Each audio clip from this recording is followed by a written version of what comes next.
Assalamualaikum warahmatullahi wabarakatuh. Selamat pagi teman-teman, selamat pagi sahabat UAM Official.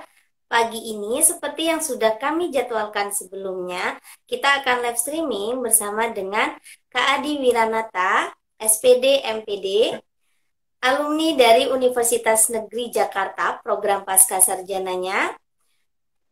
Kak Adi juga menjadi Duta Maritim Indonesia tahun 2016 dan sekarang menjadi presenter di Nusantara TV. Nah, Mas Adi mungkin akan menjelaskan lebih lanjut tentang profilnya. Monggo, Mas Adi.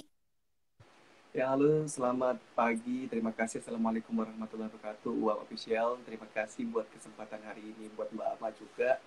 Dan buat teman-teman dari UAM Official juga yang kesempatannya hari ini kita mau berbincang sedikit lah gitu ya. Pagi hari ini. Yang jelas terima kasih kesempatannya dan saya berterima kasih karena kita bisa berbagi walaupun saya punya ilmu walau sedikit.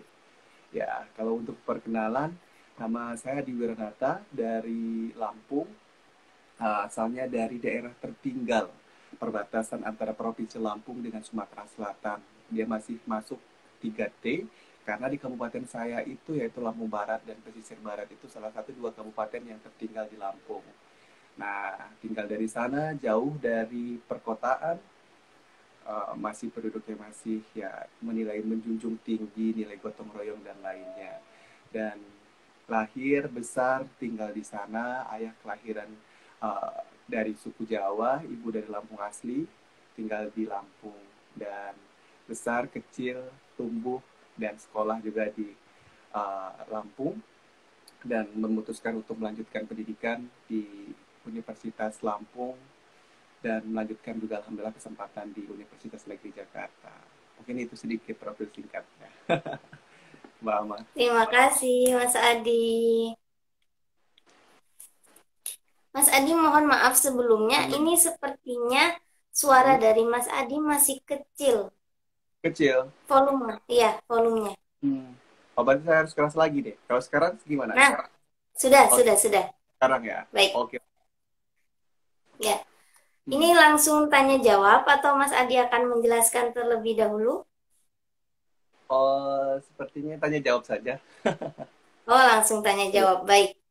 Nah, Oke. Mas Adi, Hmm. melalui dari CV yang Mas Adi berikan kepada kami, Mas Adi itu memiliki banyak prestasi walaupun menurut Mas Adi itu masih sedikit pengalamannya. Nah, sedangkan kami sebagai pembaca itu langsung gini, ini prestasinya banyak sekali gitu. Langsung saja pertanyaan dari kami, Hmm. apakah menjadi juara itu penting bagi Mas Adi? Ya. Eh, Pertanyaannya menarik sekali dan buat teman-teman Wow Official sebenarnya karena saya ada beberapa menjadi juara mungkin seperti itu ya tepatnya. Sebenarnya ketika saya masuk kuliah dulu bahwa target saya adalah saya ingin selalu mendapatkan kesempatan dimanapun saya ambil gitu.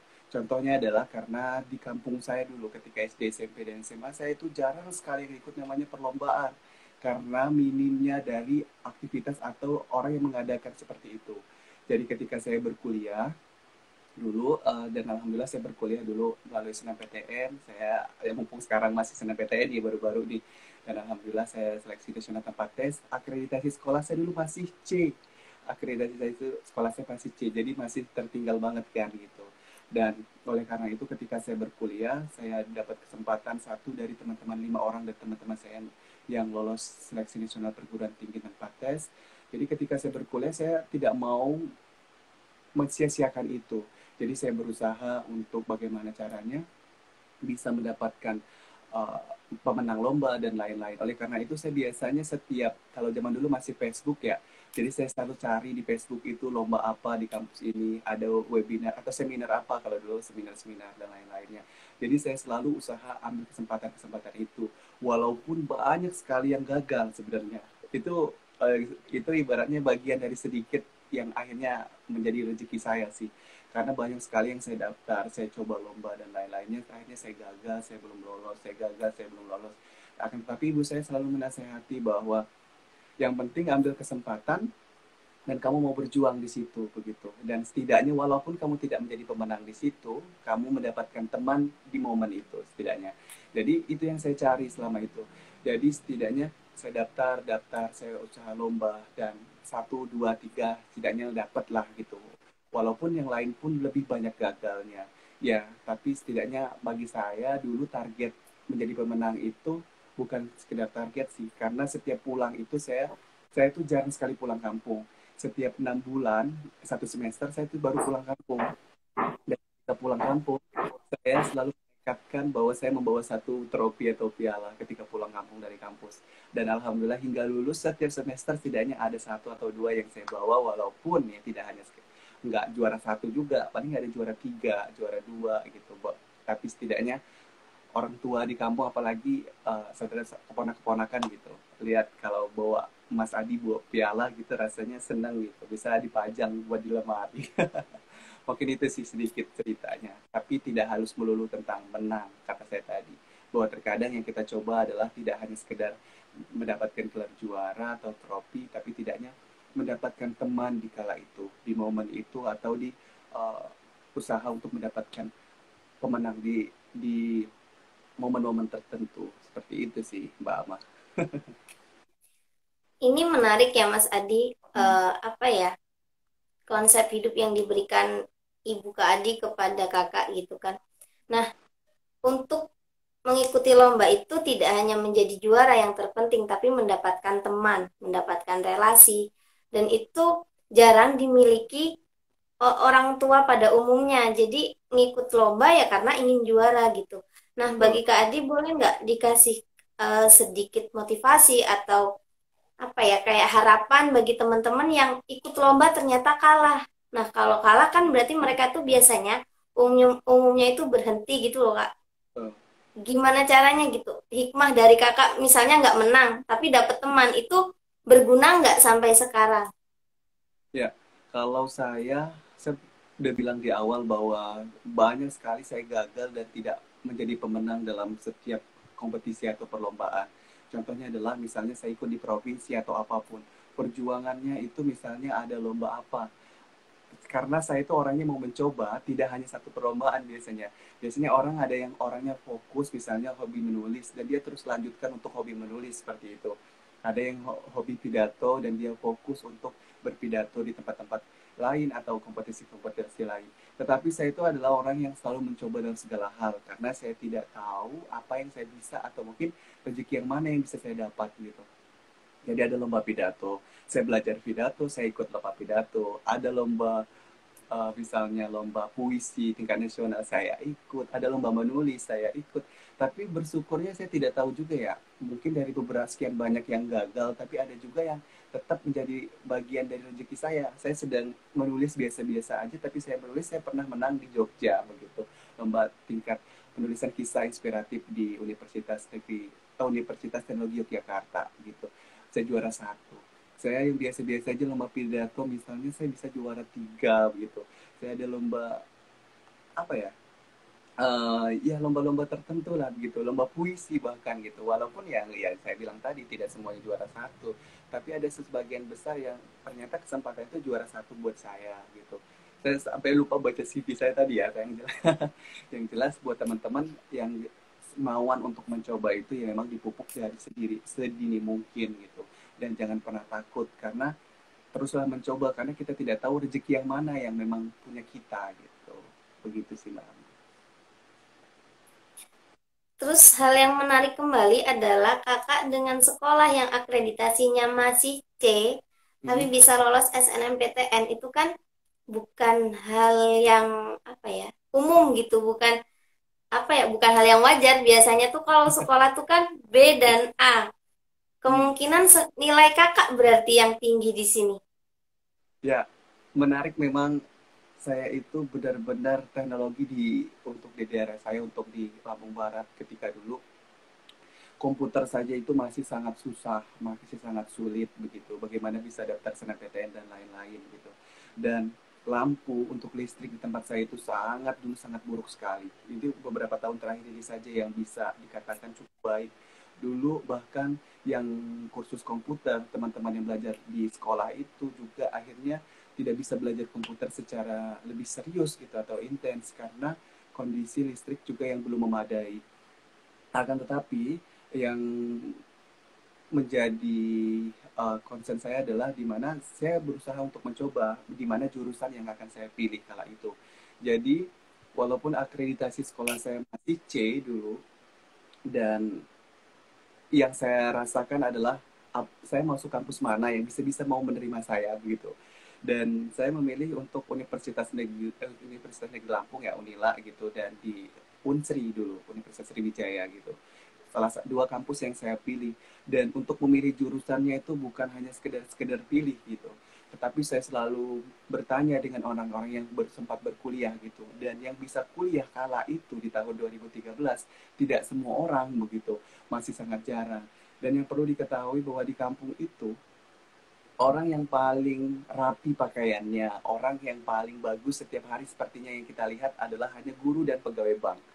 Saya belum pernah, Iya. saya dulu belum kepikiran namanya ada arsitek, saya belum kepikiran bahwa dulu ada namanya ilmu komunikasi, belum kepikiran bahwa namanya administrasi bisnis dan lain-lainnya, atau administrasi negara atau hukum dan lain-lainnya, itu belum tergambar walaupun setidaknya kita tahu gitu. Tapi yang karena setiap hari yang kita lihat adalah guru dan pegawai bank yang setidaknya masih dekat dengan masyarakat gitu dan ada gitu. Jadi kepikiran dulu aku mengambil eh, perbankan syariah dan pendidikan guru PAUD. Nah, bayangkan. Hmm. Kenapa aku dulu ngambil guru PAUD? Karena saya pikir bahwa ketika seorang laki-laki itu jarang sekali untuk menjadi guru, apalagi untuk sekolah pendidikan dini seperti itu ya, anak usia dini. Dan karena ada saran beberapa teman bahwa saya, ya udah nggak apa-apa, kamu bisa jadi kepala sekolah nanti ketika kamu Hmm. jadi guru pendidikan usia dini seperti itu. Dan saya juga berpikir, tapi sebelum itu saya mengambil pendidikan bahasa Lampung, karena di daerah Lampung itu memang kita punya pendidikan pelajaran namanya pendidikan bahasa Lampung. Akan tetapi ketika saya masuk dulu, ternyata jurusan yang saya pilih itu ditutup. Nah, jadi saya tidak punya kesempatan untuk hal itu, dan akhirnya mengambillah pendidikan PAUD, dan juga tadinya itu mau juga ambil TIK seperti itu. Dan paling saya putuskan, saya akhirnya mengambil pendidikan sejarah, dan yang keduanya adalah pendidikan PAUD, jurusan yang sama juga di Ponsri, Sumatera Selatan. Kenapa? Akhirnya karena pendidikan sejarah tidak semua orang suka dengan mata pelajaran itu gitu. Yang orang terkadang berpikir apa sih belajar itu gitu. Dan kesempatannya itulah yang ingin saya ambil, bahwa saya ingin masuk perguruan tinggi negeri, dan jurusan yang orang tidak minati saya akan masuk, dan saya akan buktikan bahwa ternyata tidak seperti itu begitu. Dan atas dari dorongan dari guru pendidikan sejarah saya juga sebenarnya, karena dia begitu baik dengan saya, dan akhirnya saya terpikir untuk itu.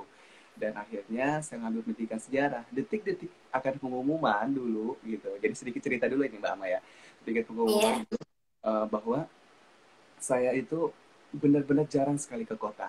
Saya itu benar-benar anak kampung yang jarang sekali ke kota, bahkan ketika ke kota itu masih kecil.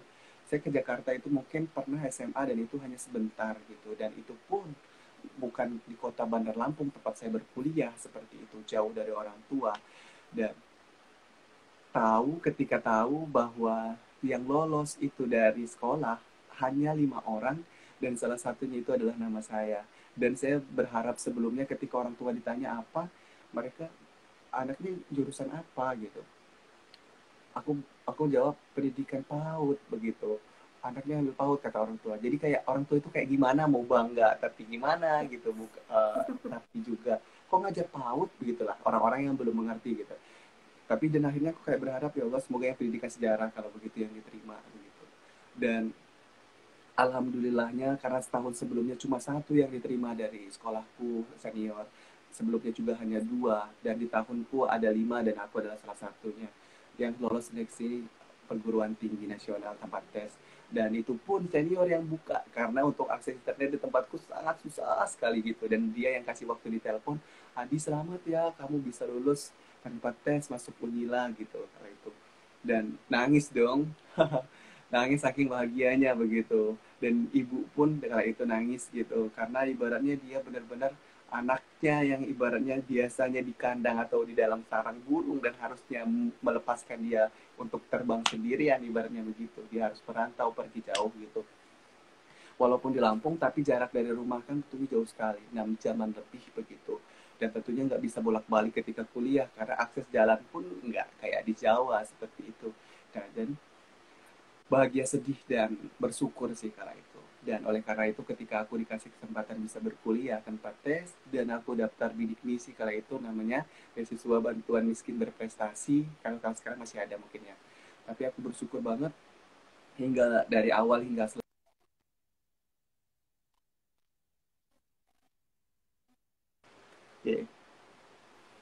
Karena Mbak Ama. Tadi boleh diulang, tadi suaranya putus. Oh, oh yang pas di mana? Barusan ya?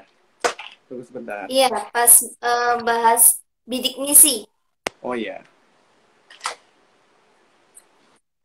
Ya pas bidik misi aku bersyukur banget bisa keterima di bidik misi. Salah satu beasiswa yang ada oleh Kemendikbud, dan alhamdulillah aku bisa menyelesaikan dari awal hingga selesai ketika program S1 ku tanpa biaya orang tua, ibaratnya tanpa biaya khusus lah gitu, dikarenakan kesempatan dari bidik misi, karena saya bisa mengenyam pendidikan tanpa bayar SPP dan itu semua difasilitasi oleh Kemendikbud. Dan bersyukur sekali karena jika dibayangkan kuliah tanpa beasiswa untuk kala itu sepertinya tidak memungkinkan untuk menyelesaikan studi program S1 ku. Dan bersyukur banget sih sama Kemendikbud kala itu masih ada program dari Pak SBY dan Muhammad Nuh, dan akhirnya diundang-undangkan buat teman-teman semua yang mungkin bisa bisa daftar, yang memang butuh banget untuk dana untuk pendidikan. Dan sekarang sih banyak sekali sih ya, Mbak Ama juga tahu bahwa sekarang ada beasiswa unggulan, ada beasiswa-beasiswa yang lain, dan tentunya itu bisa menjadi kesempatan untuk kita tetap belajar dan mengenyam pendidikan tinggi. Iya. Baik, Ini saya chargernya sepertinya. sudah, Mas Adi?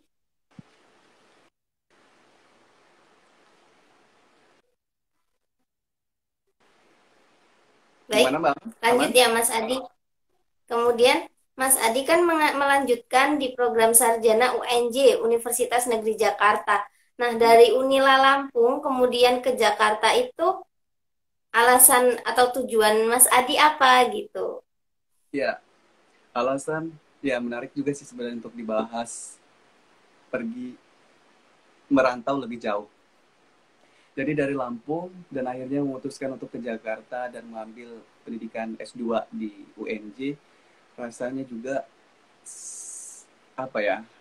Sebelum-sebelumnya kayak jauh dari apa yang dipikirkan.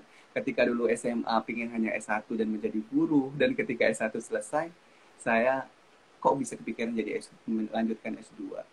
Jadi saya mendapat kesempatan menjadi wisudawan terbaik kala itu di Universitas Negeri Lampung di Unila. Saya menjadi wisudawan pertama, wisudawan terbaik satu, dan saya itu kayak akhirnya kayak terbuka bahwa saya ingin melanjutkan pendidikan saya gitu di luar, di Pulau Jawa khususnya, dengan pendidikan yang linier, karena saya punya apa ya, keinginan untuk melanjutkan studi itu, dan saya usahakan gitu. Nah, kayak kayak ada semacam ya ampun, aku dapat kesempatan gitu untuk jadi wisudawan terbaik, dan apa sih yang bisa aku lakukan setelah ini gitu. Akan tetapi terkendala dana kala itu gitu. Dan akhirnya modal nekat aku ke Jakarta ya waktu itu. Aku ke Jakarta, aku bawa motor itu repo, aku ke Jakarta, aku tes dan lain-lainnya. Tapi sebelumnya aku tesnya, aku naik, ya aku bersama temanku gitu, dan nginep di Istiqlal, diusir malam-malam untuk tes doang di Jakarta gitu. Dan akhirnya setelah tes berikutnya itu di UNJ, dan sebelumnya di malam Istiqlal itu kami diusir dan kami tidak nginep di Istiqlal, kami di pinggiran jalan di pinggir Monas semalaman begitu. Dan ketika subuhnya balik lagi ke Istiqlal, di UNJ itu nyamuknya banyak sekali gitu di kampus UNJ. Itu untuk apa ya, kayak semacam ya inilah bentuk semangat yang bisa aku lakukan gitu. Aku memang nggak punya segalanya, tapi setidaknya aku punya semangat untuk itu dan berusaha untuk lanjut. Dan kala itu aku menjanjikan ke orang tua sebenarnya bahwa aku yakin aku bisa beasiswa gitu. Punya beasiswa mak gitu. Aku panggil ibuku adalah emak gitu. Dan kala itu alhamdulillah memang walaupun tidak semulus apa yang direncanakan sebelumnya. Aku daftar beasiswa gagal, beasiswa ini gagal. Tetapi alhamdulillah aku dapat beasiswa lagi dari yang pertama menerima itu dari lembaga amil zakat, yaitu namanya Madrasah Relawan. Ketika aku itu beasiswa Madrasah Relawan atau Relawan Nusantara. Dari sekitar 6.000 pendaftar, aku mencoba mendaftar gitu. Dan salah satunya aku yang ya S2 kala itu gitu. Dan teman-teman lain juga bikin proposal, bikin ini, bikin ini, bikin ini. Dan alhamdulillah aku yang keterima 10 orang yang keterima dan satu dari antaranya adalah aku dan 6.000 pendaftar kala itu. Dan itu setiap bulannya setidaknya aku dapat uang biaya makan lah ibaratnya gitu. Itu sangat meringankan bagiku ketika dulu. Dan kosanku dulu pun masih sangat buruk sekali di Jakarta. Awal kosku itu hanya 400.000, 450.000 dan kosnya jauh dari kata layak gitu. Dan aku berusaha bertahan untuk itu. Janji dan niatku untuk orang tua bahwa aku dapat beasiswa itu alhamdulillah pelan-pelan dapat. Dari beasiswa Relawan Nusantara aku dapat, dan dari Kemendikbud akhirnya dapat. Dan alhamdulillah 4 semester beasiswa aku itu kuliahku itu untuk SPP-nya dibayari semua oleh Kemendikbud gitu, dan sedikit biaya buku gitu. Dan alhamdulillahnya juga perlahan memang benar aku dapat kemudahan juga tinggal di asrama Provinsi Lampung di Matraman, Jakarta. Dan di situ alhamdulillah selama 2 tahun kuliah, ya 2 tahun kuliah, aku tanpa bayar sepeser pun untuk tinggal di sana begitu. Itu bagiku adalah sebuah rezeki sih, karena di Jakarta nggak ada yang nggak bayar gitu, semuanya bayar. Bahkan ibaratnya ke toilet pun sekarang bayar gitu di Jakarta. Tapi Bayar. Jakarta ternyata masih ada sedikit celah untukku bisa tinggal di sini gitu, mengenyam pendidikan dan kemudahan gitu. Dan benar sih, uh, aku punya prinsip bahwa siapapun.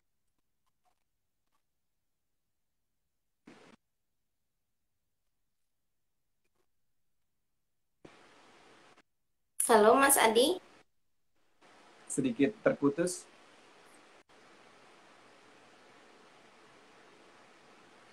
ya sedikit terputus Mbak Ama. gimana Mas Adi? Sedikit apa? Tadi putus Mas Adi? Ya sedikit terputus Mbak Ama. Yang jelas intinya adalah Oh ya, siapapun yang menuntut ilmu di jalan Allah, insya Allah Allah kasih kemudahan untuk menggapai itu. amin. Iya. Mas Adi berarti naik motor dari Lampung ke Jakarta itu sampai berapa jam ya kalau boleh tahu? Ya kalau jarak dari rumah itu ke kota Bandar Lampung itu sekitar 6 jam. Kalau dari Bandar Lampung ke Jakarta itu sekitar segitu juga, sekitar 5 jam 6 jaman juga kalau untuk saya bawa motor. Berarti 12 jam perjalanan. Tapi saya berhenti dulu di kotanya. Saya nggak kuat kalau langsung Oh, ke Bandar Lampung, ke kota Jakarta juga. Saya ke Bandar Lampung dulu, baru ke Jakarta. Karena ngantuk di hmm, jalan tadi. keren sekali.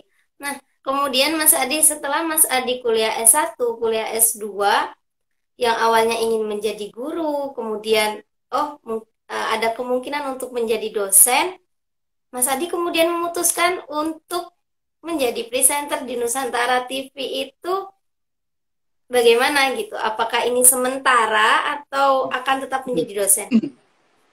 Ya, menarik sih gitu. Kenapa udah pendidik S1 selesai, S2 selesai gitu. Dan akhirnya kok nggak mau jadi dosen, malah jadi jurnalis gitu kan. Iya. Ya, sebenarnya keadaan yang memaksa. Bisa dikatakan seperti itu gitu. Jadi ketika S1 ku selesai dan melanjutkan S2 dan alhamdulillah selesai dalam 2 tahun S2 aku pun, tinggal di Jakarta itu bukan sesuatu yang mudah Mbak Ama gitu. Semuanya dituntut harus tinggal, tempat tinggal harus bayar.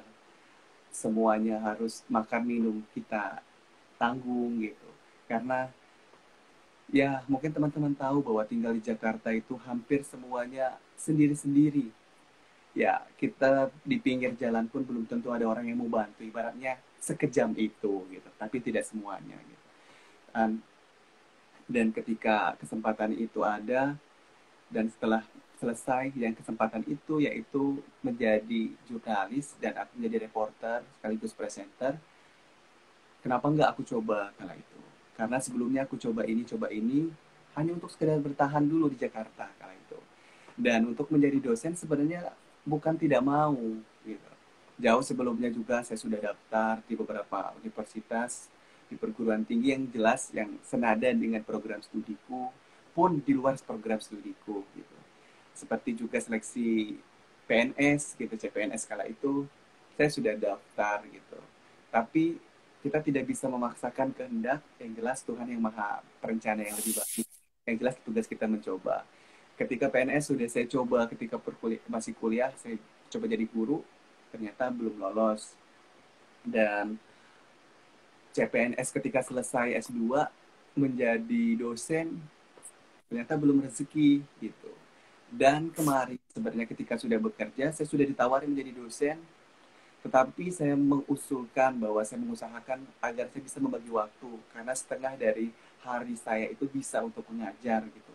Karena saya biasanya masuk siang, kalaupun masuk pagi saya bisa ngajar siang seperti itu. Dan Sabtu Minggu saya usahakan bisa, tetapi dari pihak kampus sepertinya belum belum bisa untuk hal itu karena sepertinya mereka ingin fokus kepada mahasiswa gitu, menjadi dosen tetap di sana. Dan itu sebuah pilihan sih kala itu, dan memang saya sedang menggeluti dunia jurnalis gitu, dan saya sedikit senang juga dengan hal itu karena dulu saya pernah belajar juga jadi penyiar radio di Lampung, itu radio dangdut dulu gitu, dan saya suka MC gitu dan sering memandu acara-acara yang dikasih kesempatan oleh dosen maupun di luar dari kampus gitu. Dan ketika di Jakarta saya juga, oh ya, saya dapat beasiswa presenter televisi begitu, presenter TV, presenter MC, presenter TV. Dan itu saya tidak bayar dari Yayasan Talking, itu yayasan besar, dan untuk fasilitatornya itu para presenter-presenter yang ada di Jakarta. Seperti Wahyu Metro TV, seperti juga Robi Purba, Ihsan yang ada di iNews, dan beberapa orang-orang terkenal gitu yang memang mengajar di sana, dan saya mendapat kesempatan itu.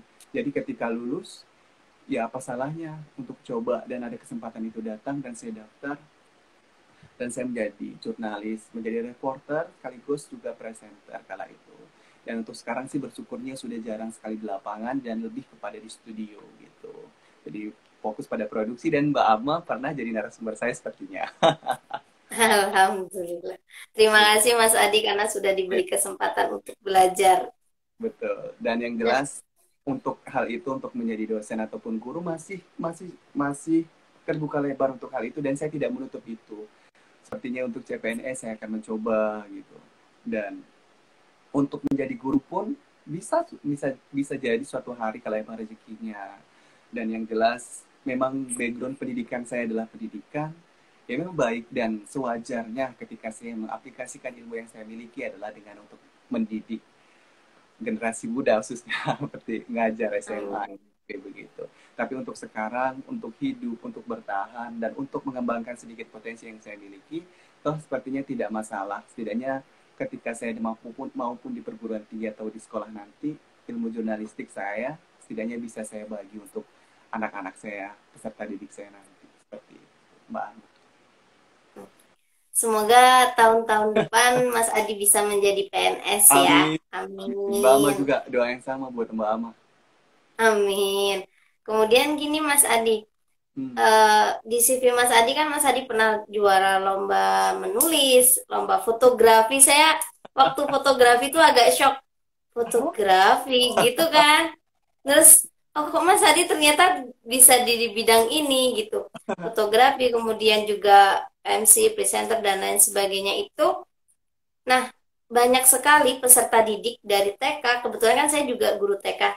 Guru TK, SD, SMP, SMA, bahkan kuliah itu merasa saya itu kok banyak potensi ya. Ada beberapa siswa yang merasa seperti itu. Dan orang tuanya juga mikir, Miss, ini tuh dengan potensi yang banyak ini, kami harus bagaimana gitu. Nah, Mas Adi kebetulan ini cocok sekali dijawab Mas Adi, karena kebetulan memiliki banyak potensi. Jadi saran Mas Adi bagaimana kepada peserta didik yang memiliki beragam potensi? Ya, pasti nih di peserta didik Mbak Ama pastinya banyak siswa atau mungkin beberapa siswa yang mengalami hal serupa. Kalau saran saya sih kembangkan apapun itu dan apapun yang dia mau ya usaha ikuti gitu selagi itu positif karena saya merasa sendiri karena kita tidak tahu potensi yang mana sih yang sebenarnya yang paling unggul di diri kita akan tetapi semangat ingin mencoba itu yang terus tumbuh sepertinya saya bisa kok untuk hal itu sepertinya saya bisa kok untuk lomba itu sepertinya saya punya kemampuan oh bisa-bisa aja gitu nah cara menyalurkannya adalah tidak lain adalah mencoba gitu. Apalagi seorang anak begitu, ketika dia bisa menyalurkan kompetisi atau mungkin kemampuan yang dia miliki itu sangat baik gitu. Setidaknya walaupun seperti yang saya sampaikan di awal, setidaknya kalau ketika walaupun tidak menjadi pemenang, setidaknya dia punya pembelajaran lebih di kala itu. Jadi dia untuk semangat untuk jiwa kompetisinya itu akan semakin dipupuk dan semakin lebih baik lagi gitu. Jadi untuk siswa yang biasanya hobi menulis, dia juga suka menulis, tapi dia punya posisi lain yang dia sukai seperti lomba pidato, ya nggak ada masalah. Justru terkadang itu sebenarnya menjadi kebanggaan untuk orang tua sih ya, kalau untuk peserta didik gitu. Jadi anaknya itu bisa dikatakan multi talent gitu. Dia bisa Iya, detail. hal dan untuk mencoba banyak hal dan itu terus dipupuk dan dari semua sekian banyak kemampuan yang dia miliki, mana yang lebih unggul dan yang lebih unggul itulah yang bisa dijadikan sebagai patokan. Oh, ternyata kamu bisa dalam ini gitu. Tapi bukan berarti dia tidak unggul dalam hal lain gitu. Nah, oleh karena itu di support, dipupuk dan disemangati dan ketika dia punya kompetisi kemampuan hal tertentu, ketika ada bidang yang bisa dia mengeksplor hal itu, ya kenapa tidak?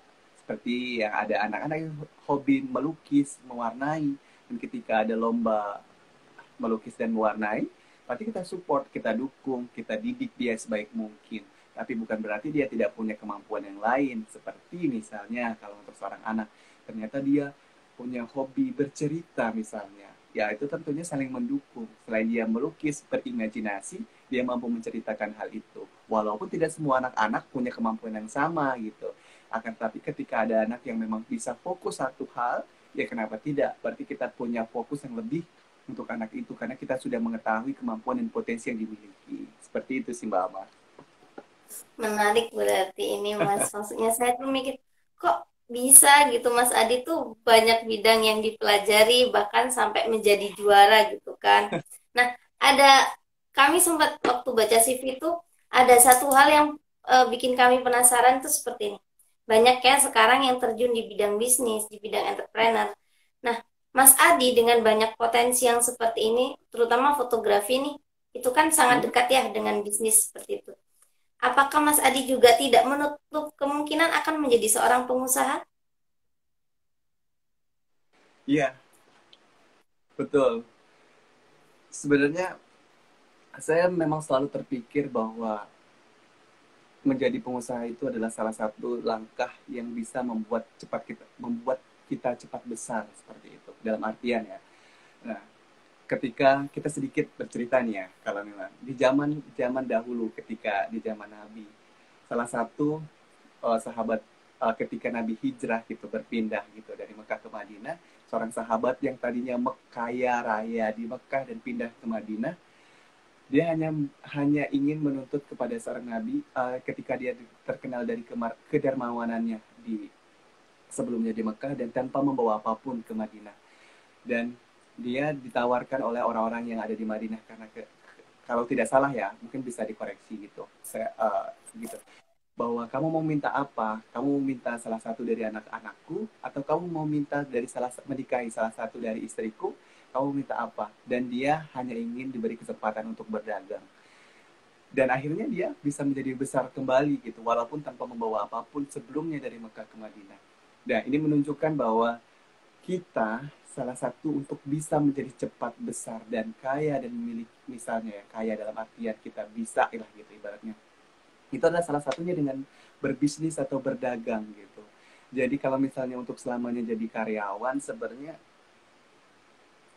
walaupun bisa tapi agak prosesnya sedikit lebih lamban untuk hal itu. Tetapi kalau kemampuan untuk berbisnis, kita berwirausaha dan berdagang, sepertinya itu punya potensi yang lebih besar. Nah, hal itulah yang membuat saya suatu hari akan belajar hal itu begitu. Nah, karena saya akan belajar berbisnis dan itu masih saya gali dan pelajari perlahan gitu. Walaupun suatu hari memang rezeki saya bukan menjadi seorang pegawai negeri sipil, tidak selamanya menjadi jurnalis, atau tidak tahu pekerjaan apa sih ke depannya, karena rezeki yang mana yang berpihak terhadap saya, ya mungkin jalannya adalah saya berusaha dan berdagang, berbisnis gitu. Dan ya pun dengan sama dengan Mbak Ama, saya pikir setiap orang rasanya ingin gitu untuk bisa menjadi seorang entrepreneur gitu. Karena yang bisa cepat orang memiliki kemauan-kemauan yang miliki yang bisa beli gitu adalah ya dengan cara dia berdagang, karena dia bosnya, dia bisa memerintah orang lain gitu, karena walaupun sekecil apapun usaha yang dia miliki, dia adalah bosnya gitu. Berbeda dengan sekaya apapun, sehebat apapun gedung yang dia tempat dia bekerja, atau sehebat apapun dia menjadi seorang karyawan, ya dia tetap adalah seorang bawahan. Dan berbalik dengan ketika sekecil apapun yang seperti saya sampaikan, dia adalah bosnya. Gitu. Dan ini tentunya belajar buat kita semua, karena saya belum masuk ranah itu. Tapi cita dan mimpi-mimpi itu sebenarnya sudah saya pelan-pelan saya pupuk, bahwa keinginan untuk menjadi seorang yang memiliki bisnis, seorang berwirausaha itu ada di dalam benak, dan semoga suatu hari bisa tersalurkan dan Amin. terrealisasikan gitu. Ya begitu Mbak. Soalnya saya sempat kayak Mas Adi itu ada ketertarikan nggak ya di bidang usaha karena dengan CV Mas gitu Ya. sangat memiliki potensi untuk ke arah itu dengan pengalaman Mas, relasi Mas dan banyak hal yang lainnya. Nah, terakhir Mas Adi kebetulan ini saking asiknya saya hampir lupa udah jam berapa. Oh, Jadi untuk oh iya. pertanyaan yang terakhir, Hmm. pertanyaan yang terakhir dari kami adalah sesuai tema besar. Jadi dari Mas Adi itu dengan banyaknya prestasi yang Mas Adi miliki, dengan banyaknya pengalaman yang Mas Adi miliki, walaupun Mas Adi tetap merasa sedikit karena kerendah hatian, apakah maksudnya bisa dijelaskan konsep dari Mas Adi tidak tentang apa yang kita raih, melainkan dengan apa ya kebermanfaatan kita terhadap orang lain. Betul. Ya, setiap orang tentunya yang mungkin kita sering dengar kata-kata bahwa orang yang paling baik adalah orang yang bisa bermanfaat bagi orang lain, yang paling bijak, yang paling keren lah ibaratnya untuk zaman sekarang gitu. Yang jelas di kala ini kita semua, khususnya saya pribadi gitu, sedang memupuk diri apa yang saya bisa kumpulkan untuk diri saya. Dan tentunya berbagi ini adalah hal sebuah kewajiban gitu, walaupun sedikit yang kita miliki gitu. Saya bersyukurnya bahwa ketika bekerja, misalnya suatu hari pun dengan Mbak Ama, kita memiliki ada ilmu sedikit dan kita bisa berbagi kepada anak-anak atau murid kita. Itu adalah salah satu bentuk berbagi ketika di dunia. Pun dengan saya sekarang menjadi seorang jurnalis, informasi yang saya sampaikan, apa yang saya dapatkan dari lapangan dan bisa saya berikan kepada pemirsa televisi begitu, pun dengan apa yang saya sampaikan ketika saya membacakan program berita, semoga itu menjadi ranah manfaat juga pada orang lain gitu. Sebenarnya di setiap apapun posisi kita saat ini, hal apapun yang ada di kita saat ini, sebenarnya manfaatlah yang sebenarnya kita beri kepada orang lain. Maupun itu seorang kuli bangunan sekalipun, tetap dia memberikan manfaat bagi orang lain. Jadi saya pikir apapun potensi kita, posisi kita, jabatan kita, yang jelas manfaat kepada orang lain itu tetap, walaupun tanpa kita sadari. Begitu. Mungkin orang lain selalu mengatakan, oh ayo kita bermanfaat, kita bermanfaat. Itu benar gitu. Pasti kita mengusahakan manfaat yang lebih. Tapi setidaknya, walaupun itu sedikit, tetapi itu secara terus-menerus, insya Allah itu menjadi ladang pahala ketika kita ikhlas gitu. Jadi kita yang masih muda nih, teman-teman yang masih belajar, masih kuliah, masih mencari kerja, masih bekerja, atau masih berusaha menyelesaikan studinya, banyak manfaat yang bisa kita lakukan. Walaupun hal-hal kecil di sekeliling kita. Yang jelas, jangan pernah berhenti untuk menebar kebaikan, manfaat, dan yang jelas selalu berlaku baik kepada siapapun. Ya, karena kita tidak tahu masa depan kita seperti apa, karena siapa tahu doa orang-orang yang pernah kita bantu itulah yang menjadikan kita posisi saat ini. Karena mereka itulah yang pernah kita sentuh, kita perlakukan baik dengan senyuman, dengan perlakuan apapun itu dengan ketulusan. Mungkin doa mereka lah dengan keluarga kita, orang tua kita, siapapun itu, yang membuat kita ada saat ini bisa jauh menjadi manusia yang lebih baik. Seperti itu. Mungkin kayak gitu, Mama. Baik, Mas Adi. Berhubung ini semua pertanyaan sudah kami sampaikan, barangkali Mas Adi ada penutup atau pesan terhadap teman-teman. Ya, mungkin tidak jauh berbeda dari perbincangan sebelumnya. Saya juga mengucapkan terima kasih buat UAM Official gitu atas kesempatan hari ini, Mbak Ama dan teman-teman. Siapapun yang menyaksikan video ini dan tentunya ini tayang juga di YouTube kan. Semoga bermanfaat tentunya gitu. Yang jelas apapun mimpi kalian, cita-cita kalian raihlah karena tidak ada orang yang bisa menggapai itu kecuali diri sendiri. Yang lainnya adalah supporter dan kita adalah pemain. Ibaratkan kita adalah pemain bola, yang lain itu adalah berteriak-teriak, Allah, kamu nggak bisa, Allah, dia mah bisa gitu, harusnya dia begini, harusnya dia ini, kenapa dia begini? Tetapi yang tahu itu adalah kita, karena kita adalah pemain, dan takdir Tuhan yang menentukan. Jadi mainlah sesuai dengan jalurmu, bermainlah dengan baik, kejarlah prestasi yang kamu bisa, dan kamu adalah pemenang. Tidak harus mendapatkan piala atau pemenang jabatan apapun, tetapi ketika kamu bisa bermain dengan sesuai jalurmu, tidak harus menyenangkan semua orang, kamu adalah pemenang sejatinya. Yang jelas, orang tua, keluargamu bangga ketika kamu bisa melakukan apa yang kamu bisa dengan sesuai dengan jalur yang kamu miliki. Tetap semangat, tetap berdoa, ridho orang tua, jangan pernah menyerah. Terima kasih Mas Adi karena sudah berkenan untuk menjadi narasumber di UAM Official. Dan mohon maaf jika selama proses menjadi narasumber kami kurang sopan atau kurang berkenan di hati Mas Adi, kami minta maaf dan saya mewakili teman-teman UAM. Dan Ya, saya berterima kasih juga terhadap teman-teman yang sudah mengikuti live streaming pagi ini. Terima kasih, semoga ini bermanfaat bagi teman-teman. Salam penutup dari saya adalah sebaik-baiknya manusia adalah manusia yang bermanfaat bagi manusia yang lain. Walaupun kita sudah diberikan potensi, diberikan prestasi, jangan lupa untuk terus berbagi. Baik, terima kasih sekali lagi Mas Adi. siap. Terima Mama, kasih teman-teman. Wassalamualaikum warahmatullahi wabarakatuh. Waalaikumsalam.